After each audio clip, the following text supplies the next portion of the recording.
الحمد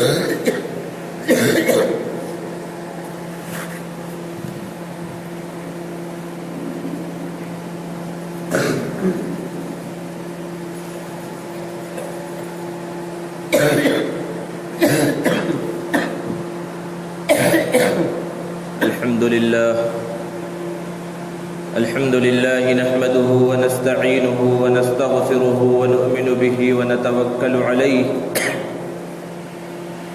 ونعوذ بالله من شرور أنفسنا ومن سيئات أعمالنا من يهد الله فلا مضل له ومن يضلل فلا هادي له ونشهد أن لا إله إلا الله وحده لا شريك له ونشهد أن سيدنا ومولانا محمدا عبده ورسوله صلى الله تعالى عليه وعلى آله وأصحابه وبارك وسلم تسليما كثيرا كثيرا.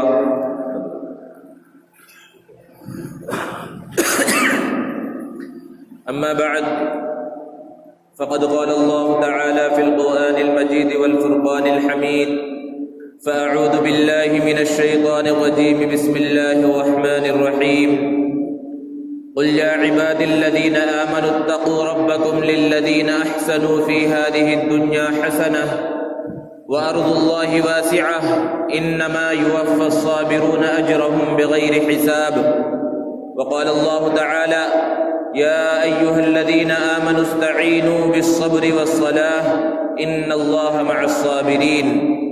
وقال النبي صلى الله عليه وسلم: انما الصبر عند الصدمة الاولى او كما قال عليه الصلاة والسلام. معزز سامعین کرام، بزرگوں اور دوستوں، اللہ رب العزت نے انسانوں کو نعمتوں سے نوازا ہے. ان نعمتوں کا تقاضا یہ ہے کہ انسان اللہ رب العزت کا شکر ادا کرے. بہت سی مرتبہ ایسا ہوتا ہے کہ انسان کی جو نعمتیں ہوتی ہیں وہ چھین لی جاتی ہیں اور بظاہر انسان تکلیف میں مبتلا ہو جاتا ہے، پریشانیوں کے اندر مبتلا ہو جاتا ہے. تو اب ایسے موقع پر انسان کو یہ حکم ہے کہ وہ صبر کرے. صبر اور شکر یہ دونوں بہت ہی اہم صفات ہیں. یہ دونوں صفات جس انسان کے اندر ہوتی ہیں وہ انسان دنیا میں بھی کامیاب ہوتا ہے اور وہ آخرت میں بھی کامیاب ہوگا. اللہ کے رسول صلی اللہ علیہ وسلم نے ارشاد فرمایا: الشکر نصف الایمان والصبر نصف الایمان والیقین الایمان کلہ، کہ شکر آدھا ایمان ہے اور صبر آدھا ایمان ہے اور یقین پورا کا پورا ایمان ہے. اس حدیث مبارکہ سے یہ معلوم ہوا کہ انسان کو عبادت دو انداز میں کرنی ہے کہ اگر وہ اللہ کی نعمتوں میں زندگی گزار رہا ہے، اللہ نے خوب نعمتیں اسے دے رکھی ہیں، تو پھر وہ شکر والی عبادت ادا کرے. اور اگر نعمتیں بظاہر اس کے پاس نظر نہیں آ رہی ہیں یا وہ تکلیفوں اور پریشانیوں کے اندر مبتلا ہے تو پھر وہ صبر والی بندگی کرے، صبر والی عبادت کرے. قرآن مجید میں مختلف مقامات پر اللہ رب العزت نے صبر کا تذکرہ کیا ہے، صبر کی اہمیت کو بیان فرمایا اور جو لوگ صبر اختیار کرتے ہیں ان کے فضائل کو بیان فرمایا ہے.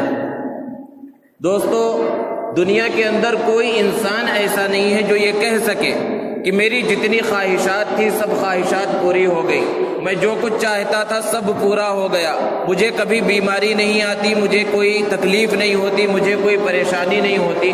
کوئی انسان آپ کو ایسا نہیں ملے گا جس کی زبان سے آپ یہ الفاظ سنیں.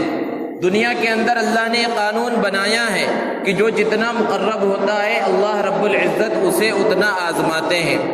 اگر اللہ کا یہ قانون ہوتا کہ دنیا کے اندر کچھ لوگوں کو بالکل تکلیفیں نہ آتی، بالکل مصیبتیں اور پریشانیاں نہ آتی، تو یہ مقام اور مرتبہ انبیاء کرام علیہم الصلاۃ کو ملتا، کیونکہ انبیاء کرام علیہم الصلاۃ سے بڑھ کر انسانوں میں کسی اور کا مقام و مرتبہ نہیں ہے. لیکن جب ہم انبیاء کی تاریخ کو پڑھتے ہیں، انبیاء کی سیرت کو پڑھتے ہیں، تو ہمیں معلوم ہوتا ہے کہ انبیاء کرام علیہم الصلاۃ کو سب سے زیادہ آزمایا جاتا ہے، سب سے زیادہ تکلیفوں کے اندر مبتلا کیا جاتا ہے، سب سے زیادہ وہ پریشانیوں کے اندر مبتلا رہتے ہیں.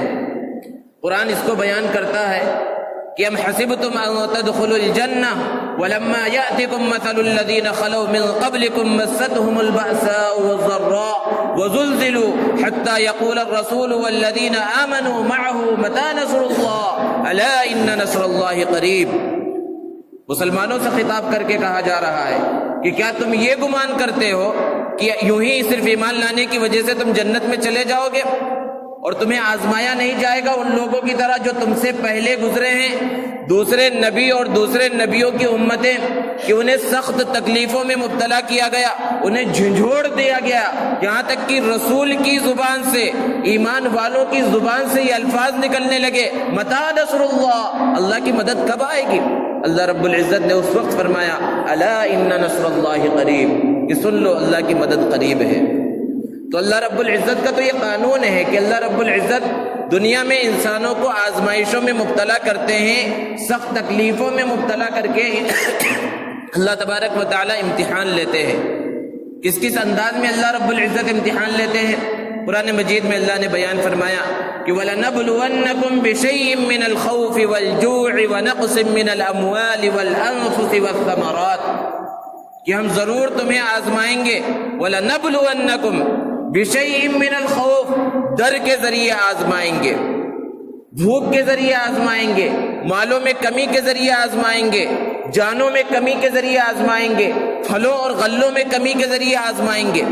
اس انداز میں اللہ رب العزت کا امتحان ہوتا ہے، اور کیسے کیسے انسان کو خوف کے حالات، ڈر کے حالات پیش آتے ہیں۔ الگ الگ ڈر ہوتے ہیں، الگ الگ قسم کے ڈر ہوتے ہیں، لیکن اگر ہم اپنے خوف کا موازنہ کریں انبیاء کرام علیہم الصلاۃ والسلام کو کیسے کیسے خوف کے حالات پیش آئے اور وہ کس انداز میں ثابت قدم رہے، ہمیں تو تھوڑا سا ڈر محسوس ہوتا ہے، تھوڑا سا خوف محسوس ہوتا ہے تو ہم پریشان ہو جاتے ہیں اور زبان پر پتہ نہیں کیسے کیسے الفاظ آ جاتے ہیں۔ نبی کریم صلی اللہ علیہ وسلم کی حیات طیبہ ہمارے لیے نمونہ ہے۔ اللہ کے رسول صلی اللہ علیہ وسلم کو آپ کی مبارک زندگی کے اندر کس طرح تکلیفوں کو برداشت کرنا پڑا، کس طرح خوف کا سامنا اللہ کے رسول صلی اللہ علیہ وسلم کو ہوا۔ ہجرت کا موقع ہے، اللہ کے رسول صلی اللہ علیہ وسلم حضرت علی رضی اللہ تعالی عنہ کے ساتھ گھر کے اندر تشریف فرما ہے، اور 100 بہادروں نے، 100 بڑے بڑے سرداروں نے گھر کو محاصرہ کر رکھا ہے، گھر کو گھیر رکھا ہے کہ کب اللہ کے رسول صلی اللہ علیہ وسلم باہر تشریف لائیں اور نعوذ باللہ حضور اکرم صلی اللہ علیہ وسلم کا کام تمام کر دیں۔ ذرا تصور کیجئے ڈر کا کیا عالم ہوگا، خوف کا کیا عالم ہوگا۔ ایسا ڈر ہمیں کبھی پیش آیا، ایسا خوف ہمیں کبھی پیش آیا؟ لیکن اللہ کے رسول صلی اللہ علیہ وسلم کو یہ خوف کی حالت پیش آئی اور اللہ کے رسول صلی اللہ علیہ وسلم ثابت قدم رہے۔ اللہ تعالیٰ فرما رہے ہیں ہم تمہیں بھوک کے ذریعے آزمائیں گے۔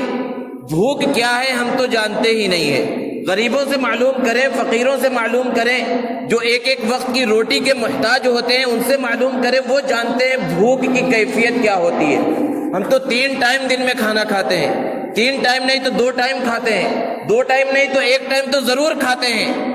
اللہ کے رسول صلی اللہ علیہ وسلم کی سیرت طیبہ کو پڑھیں، اللہ کے رسول صلی اللہ علیہ وسلم سے محبت کا دعویٰ کرتے ہیں۔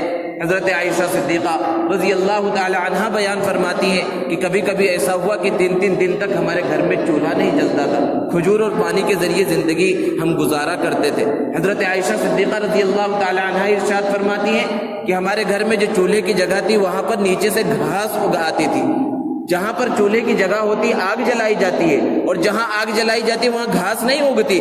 گھاس کب اگے گی؟ جب ایک طویل زمانے تک چولہا جلانے کی نوبت نہ آئی ہو۔ بھوک کا یہ عالم ہے، ہم نے تو کبھی اس کا احساس نہیں کیا، اس مقام و مرتبے سے گزرے نہیں۔ اللہ رب العزت نے اتنا نوازا ہے، اس کے اوپر اللہ کا شکر ادا کرنا چاہیے، لیکن بہرحال اللہ رب العزت بھوک کے ذریعے بھی آزماتے ہیں۔ تو اللہ نے فرمایا وَلَنَبْلُوَنَّكُمْ بِشَيْءٍ مِّنَ الْخَوْفِ وَالْجُوعِ وَنَقْصٍ مِّنَ الْأَمْوَالِ، اور مالوں میں کمی کے ذریعے بھی آزماتے ہیں۔ نبی کریم صلی اللہ علیہ وسلم اور صحابہ کرام کی زندگی کو دیکھیے کہ مکہ المکرمہ میں کے رہنے والے تھے، ساری جائیداد، مال و دولت سب مکہ المکرمہ کے اندر موجود تھا، لیکن جب ہجرت کا موقع آیا سب کچھ چھوڑ چھاڑ کر مکہ المکرمہ سے مدینہ المنورہ کی جانب روانہ ہو گئے۔ ایک پائی ہاتھ میں نہیں ہے۔ اس طرح مالوں کی کمی کے ذریعے اللہ رب العزت آزماتے ہیں، اور جانوں میں کمی کے ذریعے آزماتے ہیں۔ دنیا کے اندر کوئی شخص ایسا نہیں ہے جو یہ کہہ سکے کہ ہمارے گھر میں کبھی کسی کا انتقال نہیں ہوا، کیونکہ جو اس دنیا کے اندر آیا ہے اسے ایک دن جانا ہے۔ ہم اللہ کے رسول صلی اللہ علیہ وسلم کی حیات طیبہ کو دیکھیں کہ اللہ کے رسول صلی اللہ علیہ وسلم کی نگاہوں کے سامنے آپ کی قریبی رشتہ داروں کو کس طرح اللہ رب العزت نے اپنے پاس بلایا اور کس طرح نبی کریم صلی اللہ علیہ وسلم نے اس پر صبر کیا۔ باپ کا تو پہلے ہی انتقال ہو گیا تھا، 6 سال کے ہوئے ماں کا انتقال ہو گیا، پھر دادا کا انتقال ہو گیا، پھر ہر حال میں ساتھ دینے والے چچا کا انتقال ہو گیا، آپ کی زوجہ محترمہ حضرت خدیجۃ الکبریٰ کا انتقال ہو گیا، آپ صلی اللہ علیہ وسلم کے جتنے بیٹے پیدا ہوئے سب کے سب کا آپ کی نگاہوں کے سامنے بچپن میں انتقال ہو گیا۔ آپ کی 4 بیٹیاں تھیں، سوائے حضرت فاطمہ رضی اللہ تعالی عنہا کے سب کا انتقال اللہ کے رسول صلی اللہ علیہ وسلم کی نگاہوں کے سامنے ہوا۔ کیسی پریشانی ہے، کیسی تکلیف ہے، لیکن اللہ کے رسول صلی اللہ علیہ وسلم صبر کر رہے ہیں۔ تو جانوں میں کمی کے ذریعے بھی اللہ رب العزت آزماتا ہے۔ تو بہرحال خلاصہ یہ ہے کہ اللہ رب العزت سخت ترین آزمائشوں کے اندر مبتلا فرماتے ہیں، اور پھر آگے بیان فرمایا وَبَشِّرِ الصَّابِرِينَ، ان تکلیفوں میں، ان آزمائشوں میں جن کو ہم نے مبتلا کیا ہے وہ ان امتحانات میں، آزمائشوں میں کامیاب ہو گئے، تو ایسے صبر کرنے والوں کو اے نبی صلی اللہ علیہ وسلم خوشخبری سنا دیجیے۔ اور صبر کرنے والوں کی صفات کیا ہیں؟ آگے کی 2 آیت میں اللہ رب العزت نے بیان فرمایا کہ الذین اذا اصابتہم مصیبہ، کہ جب بھی انہیں کوئی مصیبت پہنچتی ہے، کوئی تکلیف پہنچتی ہے، قالوا، وہ یہی کہتے ہیں انا للہ و انا الیہ راجعون، کہ ہم تو اللہ کے لیے ہیں، ہمیں اللہ ہی کی طرف لوٹ جانا تھا، لوٹ جانا ہے، جو اللہ نے دیا تھا وہ اللہ کا تھا، اللہ نے لے لیا۔ ایک مسلمان کی اور ایک صبر کرنے والے کی یہ صفت اللہ رب العزت نے بیان فرمائی ہے۔ اور آگے بیان فرمایا اولئک علیہم صلوات من ربہم، کہ یہ وہ لوگ ہیں کہ ان کے پروردگار کی جانب سے ان کے اوپر رحمت ہوتی ہے، برکت ہوتی ہے، اور یہ لوگ ہدایت یافتہ ہیں۔ یہ صبر کرنے والوں کی تعریف کو اللہ رب العزت نے بیان فرمایا۔ صبر کہتے کسے ہیں؟ کسی بھی تکلیف پر، پریشانی پر اور مصیبت پر انسان صبر کر لے، برداشت اپنے اندر پیدا کرے، تحمل کا مزاج اپنے اندر پیدا کرے، یہ صبر ہے۔ اور صبر کا دائرہ بہت وسیع ہے، بہت بڑا ہے۔ ہم نے صبر کے دائرے کو بہت محدود کر دیا ہے۔ ہم سمجھتے ہیں صبر کیا ہے کہ کسی عزیز کا انتقال ہو گیا، کسی رشتہ دار کا، کسی قریبی شخص کا انتقال ہو گیا، بس اس کے اوپر ہم صبر کر لیں، جزا فضا نہ کریں، چلائیں، روئے دھوئے نہ، تو یہی صبر ہے۔ یہ صبر کا ایک حصہ ہے، پورا صبر نہیں ہے۔ صبر کا دائرہ بڑا وسیع ہے، اس کی قسمیں بیان کی گئی ہیں کہ اللہ رب العزت نے جو احکامات بیان فرمائے ہیں، جن عبادتوں کا حکم دیا ہے، ان عبادتوں کو صحیح طرح سے انجام دیا جائے۔ عبادت کرنے کا دل نہیں کر رہا، صبح میں ٹھنڈی کا موسم ہے، اٹھنے کا دل نہیں کر رہا، لحاف کے اندر سے، اپنی چادر کے اندر سے نکلنے کا دل نہیں کر رہا، ٹھنڈے پانی سے وضو کرنے کا دل نہیں کر رہا، اور اس ٹھنڈی کے موسم میں مسجد تک جانے کا دل نہیں کر رہا۔ نفس کہہ رہا ہے کہ لیٹے رہے اور نہ جا، لیکن اس نفس کے اوپر پتھر رکھ کر، اس نفس کو مار کر ایک مسلمان اٹھے اور ٹھنڈے پانی سے وضو کرے اور ٹھنڈے موسم میں مسجد کی طرف چلا جائے، یہ بھی صبر ہے۔ اسے صبر علی الطاعت کہتے ہیں۔ اللہ کے کسی حکم کو پورا کرنے کا دل نہ کر رہا ہو، پھر بھی اسے پورا کیا جائے، یہ بھی صبر ہے۔ اور جن چیزوں سے اللہ رب العزت نے منع فرمایا، جو محرمات ہیں، ممنوعات ہیں، جو گناہ کے کام ہیں، ان کی طرف دل کا میلان ہو رہا ہے، دل میں ارادہ ہو رہا ہے کہ فلاں گناہ کر لو، فلاں گناہ کے اندر مبتلا ہو جاؤں، فلاں جگہ پر چلے جاؤں جہاں غلط کام ہو رہا ہے۔ دل تو یہ کہہ رہا ہے، نفس کے اندر یہ جذبہ ابھر رہا ہے، خواہش ہو رہی ہے، لیکن یہ سوچ کر کہ اللہ رب العزت نے اس سے منع فرمایا ہے۔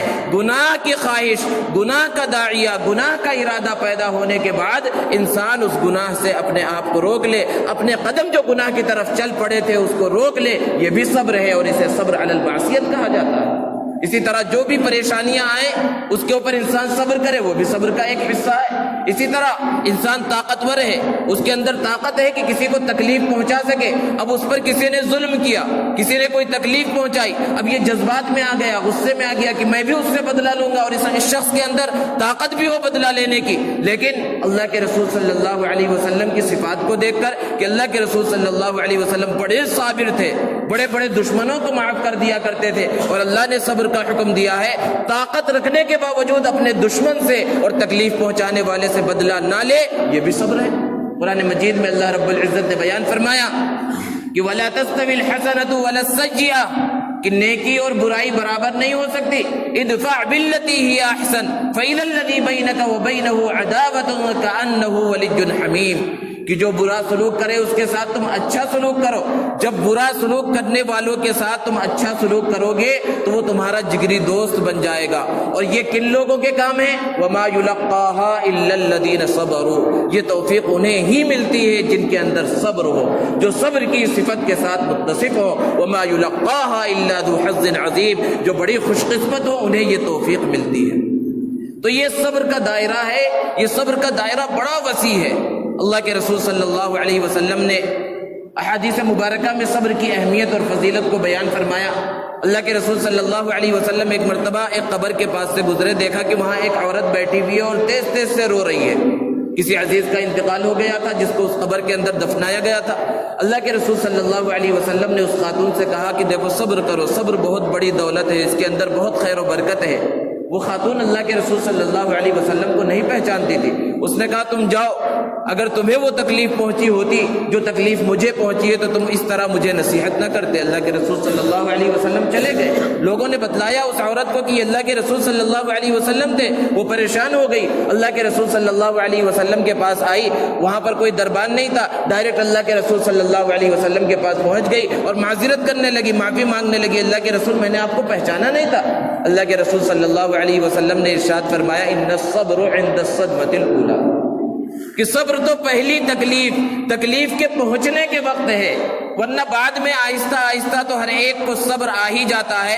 اس وقت وہ صبر کا جو مقام و مرتبہ ہے، صبر کی جو فضیلت ہے وہ حاصل نہیں ہوتی. اس کا یہ مطلب نہیں ہے کہ کسی عزیز کا انتقال ہو جائے، کسی قریبی کا انتقال ہو جائے، والد کا انتقال ہو جائے، بیٹے کا انتقال ہو جائے تو اس پر انسان کو بالکل خاموش رہنا چاہیے اور آنسو نہیں نکلنے چاہیے. یہ صبر نہیں ہے، یہ تو فطری چیز ہے کہ انسان کی آنکھوں سے کسی تکلیف پہنچنے کے وقت، عزیز و اقربا میں سے کسی کے انتقال کے وقت اگر آنکھوں سے آنسو نکل جا رہے ہیں، یہ صبر کے خلاف نہیں ہے. صبر کے خلاف وہ ہے کہ جس شخص کا انتقال ہوا ہے اس کی تعریفات بیان کر کے کپڑے پھاڑے جائے اور رویا جائے، نوحہ کیا جائے، چلایا جائے، یہ چیز صبر کے خلاف ہے. اللہ کے رسول صلی اللہ علیہ وسلم کے بارے میں حدیث مبارکہ میں ہے کہ آپ صلی اللہ علیہ وسلم کی کسی صاحبزادی نے کسی کے ذریعے پیغام بھیجایا اللہ کے رسول صلی اللہ علیہ وسلم کے پاس کہ گھر پر تشریف لائیں، میرے بیٹے کا انتقال ہو گیا. اللہ کے رسول صلی اللہ علیہ وسلم کسی کام میں مصروف تھے، آپ نے پیغام بھجوایا کہ صبر کرو. پھر دوبارہ پیغام آیا کہ آپ تشریف لائیں. اللہ کے رسول صلی اللہ علیہ وسلم تیار ہوئے اور اپنی بیٹی کے گھر پر تشریف لے گئے اور جس بچے کی جان نکل چکی تھی اس کو اپنے گود میں لیا تو اللہ کے رسول صلی اللہ علیہ وسلم کی مبارک آنکھوں میں آنسو آ گئے. کسی نے پوچھا اللہ کے رسول آپ کی آنکھوں میں آنسو نظر آ رہے ہیں؟ آپ صلی اللہ علیہ وسلم نے ارشاد فرمایا یہی تو رحم ہے جو اللہ رب العزت نے پیدا فرمایا ہے. تو کسی عزیز کے، کسی رشتہ دار کے انتقال پر آنکھوں میں آنسو کا آ جانا یا رونا جو صبر کے دائرے سے آگے نہ بڑھ جائے اور جس کو کہا جائے کہ بے صبرہ بن گیا ہے، اس کے اندر کوئی مذائقہ نہیں ہے اور یہ شریعت کے خلاف نہیں ہے. ہاں جزا فضا کرنا یہ شریعت کے خلاف ہے. قرآن مجید میں اللہ رب العزت نے صبر کرنے والوں کے فضائل کو بیان فرمایا کہ الا الذین صبروا وعملوا الصالحات اولئک لهم مغفرۃ واجر کبیر، کہ جو لوگ صبر کرتے ہیں ان کے لیے بڑے درجات ہیں، ان کے لیے مغفرت کا وعدہ اللہ رب العزت نے فرمایا ہے. اور قرآن مجید میں اللہ رب العزت نے فرمایا یا ایھا الذین آمنوا استعینوا بالصبر والصلاۃ، کہ اے ایمان والو نماز کے ذریعے اور صبر کے ذریعے مدد طلب کرو. ان اللہ مع الصابرین، بے شک اللہ رب العزت صبر کرنے والوں کے ساتھ ہے.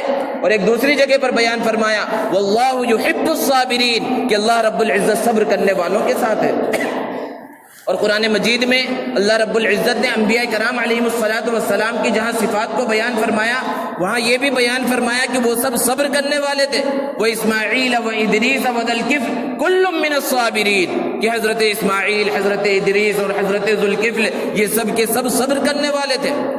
تو اللہ رب العزت نے جگہ جگہ پر قرآن مجید میں صبر کو بیان فرمایا. سورہ عصر کے اندر بیان فرمایا وَتَوَاصَوْا بِالْحَقِّ وَتَوَاصَوْا بِالصَّبْرِ، کہ آپس میں ایک دوسرے کو حق بات کی وصیت کرتے رہو اور ایک دوسرے کو صبر کی وصیت کرتے رہو. تو صبر یہ بہت ہی اہم صفت ہے اور جتنے بھی آسمانی مذاہب ہوئے ہر ایک کے اندر صبر کی تاکید بیان کی گئی ہے. لیکن اللہ کے رسول صلی اللہ علیہ وسلم نے اسلام کے اندر سب سے زیادہ صبر کی تاکید اور اہمیت کو بیان فرمایا. اور اللہ کے رسول صلی اللہ علیہ وسلم کی مبارک زندگی تو پوری کی پوری صبر، تحمل اور برداشت سے معمور ہے. نبی کریم صلی اللہ علیہ وسلم مکہ المکرمہ میں ہیں، اور جب تک آپ کو نبوت نہیں ملی یہ پورے مکہ والے آپ کو صادق اور امین کہتے ہیں، آپ سے سب سے زیادہ محبت کرتے ہیں، آپ کے رائے اور مشوروں کے اوپر عمل کرتے ہیں۔ لیکن جب اللہ کے رسول صلی اللہ علیہ وسلم کو نبوت عطا کی گئی، آپ صلی اللہ علیہ وسلم نے اسلام کے پیغام کو ان لوگوں کے سامنے رکھا، تو یہی جو محبت کرنے والے تھے، جو جگری دوست تھے، یہ جانی دشمن بن گئے۔ اللہ کے رسول صلی اللہ علیہ وسلم کو کیسی کیسی تکلیفیں نہیں پہنچائی گئی۔ اللہ کے رسول صلی اللہ علیہ وسلم اس راستے پر چلتے جس راستے پر ہر کوئی چل سکتا ہے، کسی کو منع نہیں ہے، لیکن اللہ کے رسول صلی اللہ علیہ وسلم جب اس راستے پر جا رہے ہیں تو آپ کو روکا جا رہا ہے، آپ کے اوپر پتھر برسائے جا رہے ہیں، آپ کے راستے میں کانٹے بچھائے جا رہے ہیں۔ اللہ کے رسول صلی اللہ علیہ وسلم کعبۃ اللہ کے دامن میں نماز ادا کر رہے ہیں تو آپ صلی اللہ علیہ وسلم کے مبارک پشت کے اوپر اونٹ کی اوجھڑی ڈالی جا رہی ہے، آپ صلی اللہ علیہ وسلم کو چادر کے اندر کسا جا رہا ہے، کیسی کیسی تکلیفیں نہیں پہنچائی جا رہی ہیں، لیکن ہر مرتبہ یہی حکم ہے کہ خذ العفو وامر بالعرف، کہ ان کو معاف کر دیجئے اور بھلائی کا حکم کرتے رہیے، ان سب کو معاف کر دیجئے۔ اللہ کے رسول صلی اللہ علیہ وسلم کی اور صحابہ کرام کی یہ 13 سالہ زندگی جو شروع کی مکہ المکرمہ کی، بس یہی حکم ہے، صبر کرتے رہو۔ 3 سال تک آپ صلی اللہ علیہ وسلم اور صحابہ کو شعب ابی طالب میں ایک گھاٹی کے اندر پناہ لینا پڑا، نہ کھانے پینے کے واسطے صحیح انداز میں کچھ وہاں پر موجود ہے، انتظام ہے، لیکن اللہ کے رسول صلی اللہ علیہ وسلم صبر کر رہے ہیں۔ اور پھر طائف کا واقعہ ہر مسلمان جانتا ہے کہ اللہ کے رسول صلی اللہ علیہ وسلم نے یہ سوچا کہ شاید وہاں کے لوگ میری بات کو قبول کریں، اور اللہ کے رسول صلی اللہ علیہ وسلم مکہ سے طائف تشریف لے گئے تو وہاں تو اور زیادہ برا معاملہ اللہ کے رسول صلی اللہ علیہ وسلم کے ساتھ کیا گیا، اوباش لڑکوں کو پیچھے لگا دیا گیا، اللہ کے رسول صلی اللہ علیہ وسلم پر پتھر برسا رہے ہیں، آپ کی مبارک جوتیاں خون سے لہولہان ہو گئی، تربتر ہو گئی۔ اللہ کے رسول صلی اللہ علیہ وسلم نے ایسے موقع پر بھی بد دعا نہیں دی۔ اللہ کے رسول صلی اللہ علیہ وسلم نے یہ کہا ہو سکتا ہے ان کے اولاد میں سے کوئی ایمان لے کر آ جائے۔ تو یہ پوری زندگی ہے اللہ کے رسول صلی اللہ علیہ وسلم کی، جس کے اندر آپ صلی اللہ علیہ وسلم نے کس طرح صبر کیا۔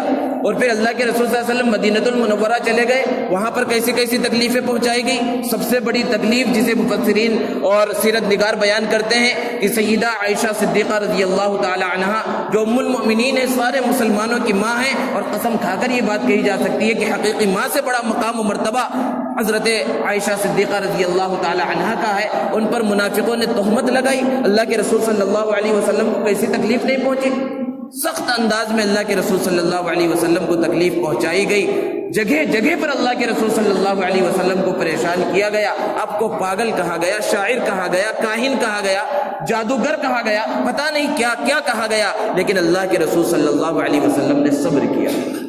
اور پھر ایسے حالات بھی آئے کہ اللہ کے رسول صلی اللہ علیہ وسلم اس مقام و مرتبے تک پہنچے جہاں پر آپ بدلہ لے سکتے تھے، لیکن چونکہ اللہ رب العزت نے نبی کریم صلی اللہ علیہ وسلم کو حکم دیا تھا کہ وَلَئِن صَبَرْتُمْ لَهُوَ خَيْرٌ لِّلصَّابِرِينَ، کہ اگر آپ صبر کر لیں تو صبر یہ بہت بہتر چیز ہے، تو اللہ کے رسول صلی اللہ علیہ وسلم نے صبر کیا، وحشی کو معاف کر دیا جس نے اللہ کے رسول صلی اللہ علیہ وسلم کے پیارے چچا حضرت حمزہ رضی اللہ تعالی عنہ کو شہید کیا تھا، اور بڑے ہی برے انداز میں شہید کیا تھا۔ آپ حضرت حمزہ رضی اللہ تعالی عنہ کے نعش کا مسلح بنایا گیا تھا، ناک کان کاٹ لیے گئے تھے، اور اللہ کے رسول صلی اللہ علیہ وسلم کو بڑی تکلیف ہوئی تھی، لیکن چونکہ اللہ کی طرف سے حکم آیا کہ وَاصْبِرْ وَمَا صَبْرُكَ إِلَّا بِاللَّهِ، کہ صبر کیجئے، اور صبر جو بہت اہم صفت ہے، اس کی توفیق اللہ کی طرف سے ملتی ہے۔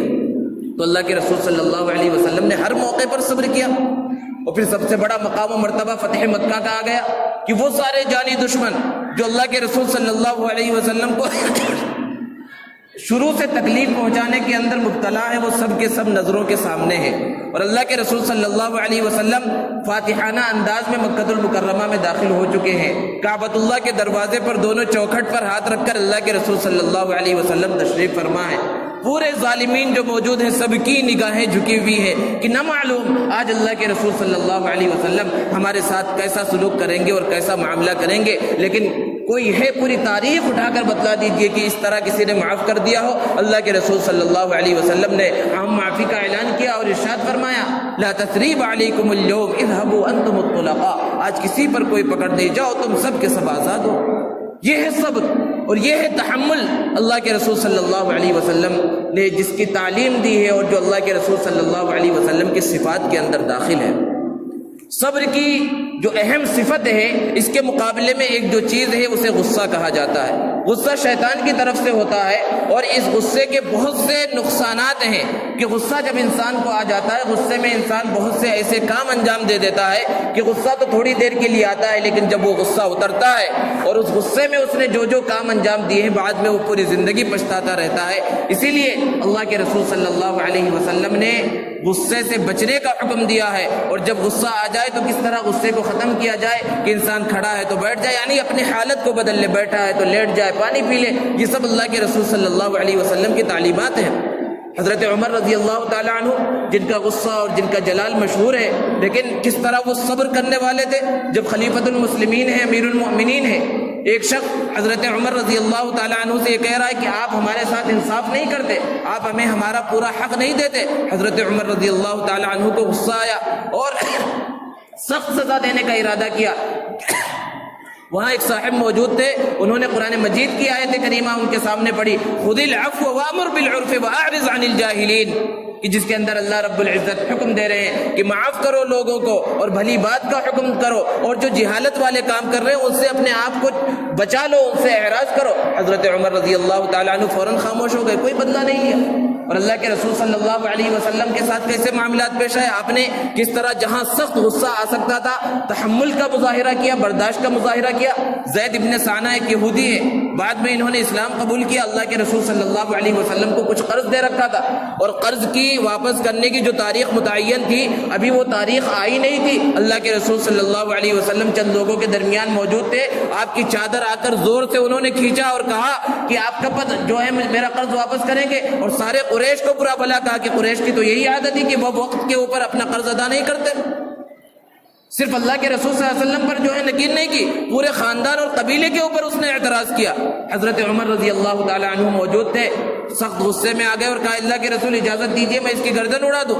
اللہ کے رسول صلی اللہ علیہ وسلم نے صبر اور تحمل کے ساتھ حضرت عمر رضی اللہ تعالیٰ عنہ کو کہا کہ عمر، میں تو تم سے کسی اور چیز کا مطالبہ کر رہا تھا، میں چاہ رہا تھا کہ تم سے کوئی اور چیز ظاہر ہو، تم اس شخص کو سمجھاتے کہ یہ نرمی کے ساتھ سلوک کرے، اور تم مجھے یہ کہتے کہ میں اپنا قرض صحیح انداز میں ادا کروں۔ تو یا عمر، جو تم سے یہ غلطی ہوئی ہے، یعنی تمہیں غصہ آ گیا ہے، اب اس کے بدلے میں تم ان کا قرض ابھی ادا کرو، اور جتنا قرض ہے اس سے زیادہ ادا کرو۔ تو یہ اللہ کے رسول صلی اللہ علیہ وسلم کی تعلیمات ہیں کہ بھرے مجمع میں ایک ایسا شخص جو امام الانبیاء ہے، امام المرسلین ہے، اس کی چادر کو کھینچ کر برا بھلا کہا جا رہا ہے، اور چاہے تو ایک اشارہ کر دے اللہ کے رسول صلی اللہ علیہ وسلم اور سیدنا عمر رضی اللہ تعالیٰ عنہ اس کا کام تمام کر دے، لیکن اللہ کے رسول صلی اللہ علیہ وسلم تو انہیں سمجھا رہے ہیں کہ غصہ مت کرو، حلم کے ساتھ، تحمل کے ساتھ، برداشت کے ساتھ معاملہ کرو۔ یہ سب کے سب اللہ کے رسول صلی اللہ علیہ وسلم کی تعلیمات ہیں۔ تو صبر کے واقعات اللہ کے رسول صلی اللہ علیہ وسلم کی مبارک زندگی کے اندر بھرے پڑے ہیں، سیرت کی کتابوں کے اندر موجود ہیں۔ ہمیں چاہیے کہ ہم ان واقعات کو پڑھیں اور خود اپنے اندر اس اہم صفت کو پیدا کریں۔ اور صبر کرنے والوں نے تو بہت صبر کیا ہے، کیسے کیسے تکالیف اور مصائب اور پریشانیوں کے اوپر صبر کیا۔ ایک بزرگ فرماتے ہیں کہ میں کعبۃ اللہ کا طواف کر رہا تھا، میں نے ایک خاتون کو دیکھا وہاں پر کہ وہ اللہ رب العزت کے سامنے ہاتھ اٹھا کر یہ دعا کر رہی ہے، اس کی زبان سے یہ الفاظ نکل رہے کہ اللہ میں اس حال میں بھی راضی، میں اس حال میں بھی راضی۔ یہ بزرگ کہتے ہیں مجھے بڑا تعجب ہوا کہ یہ کس حال کی بات کر رہی ہے۔ میں نے اس خاتون سے پوچھا کہ خاتون آپ کس حال کی بات کر رہی ہیں اور کیا چیز اللہ رب العزت کے سامنے بیان کر رہی ہیں؟ اس خاتون نے اپنا واقعہ بیان کیا کہ میں فلاں جگہ کی رہنے والی ہوں، میرے 3 چھوٹے چھوٹے بچے تھے، 2 بچے تھوڑے بڑے تھے اور ایک بچہ بالکل دودھ پینے کی عمر میں تھا۔ میں اپنے گھر کے صحن میں تنور میں روٹی پکا رہی تھی اور میرا چھوٹا بچہ وہیں پر کھیل رہا تھا، اور 2 جو تھوڑے بڑے بچے تھے وہ اندر کھیل رہے تھے۔ ایک بچے کو ان میں سے ایک تیز چھری گھر کے اندر سے مل گئی، ابھی وہ شعور کی عمر کو نہیں پہنچے تھے۔ ان میں سے ایک نے دوسرے سے کہا کہ کیا تم جانتے ہو کہ اس چھری کے اندر کتنی تیز دھار ہے اور یہ چھری کتنی تیز چلتی ہے؟ سامنے والے بچے نے کہا میں نہیں جانتا ہوں، بس اس نے اس کے گلے کے اوپر وہ چھری چلا دی۔ نادانی کے اندر وہ جانتا نہیں تھا کہ اس چھری کے چلانے کی وجہ سے اس کا بھائی مر جائے گا، وہ ختم ہو جائے گا۔ اس نے نادانی میں چھری چلا دی اور پھر اس نے چلانا شروع کیا اور یہ ڈر کے مارے کہیں چھپ گیا۔ وہ خاتون بیان فرماتی ہے کہ جب میں اندر کمرے تک پہنچی تو اس کی جان نکل چکی تھی اور چھری وہاں پر پڑی ہوئی تھی۔ میں نے اس کو اٹھایا اور صحن میں ایک چارپائی کے اوپر لا کر لٹا دیا۔ پھر مجھے پتا چلا اور میں نے سوچا کہ وہ بچہ کہاں ہے جس نے اس کے اوپر چھری چلائی۔ تو وہ ڈر کے مارے ایک کونے میں چھپ گیا تھا لکڑیوں کے بیچ میں، اور وہاں پر ایک سانپ موجود تھا، اس سانپ نے اسے ڈس لیا۔ میں جب تک وہاں پہنچی، سانپ کے زہر کی وجہ سے اس کا بھی انتقال ہو چکا تھا۔ میں نے اسے اٹھایا اور اٹھا کر صحن میں لا کر ایک چارپائی پر اس کو بھی لٹا دیا۔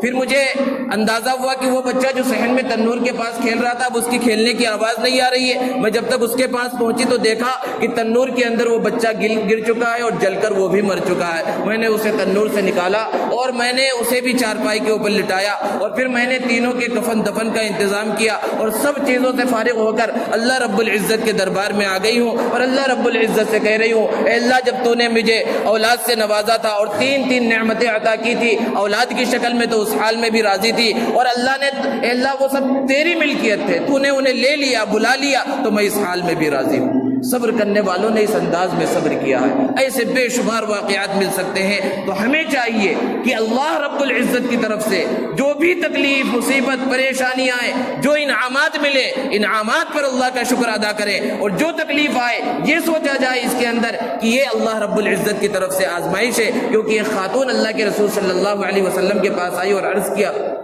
اللہ کے رسول مجھے مرگی کے دورے پڑتے ہیں، اور جس کی وجہ سے میں بہت زیادہ تڑپتی ہوں کہ میری سطر تک کھل جاتی ہے، میری شرمگاہ کھل جاتی ہے۔ اللہ کے رسول صلی اللہ علیہ وسلم نے کہا کہ تم صبر کرو، اور اگر تم چاہو تو میں دعا کر دوں، اللہ رب العزت تمہاری اس تکلیف کو دور کرے گا، لیکن اگر تم صبر کرو گی تو اللہ کے پاس بڑا اجر ملے گا۔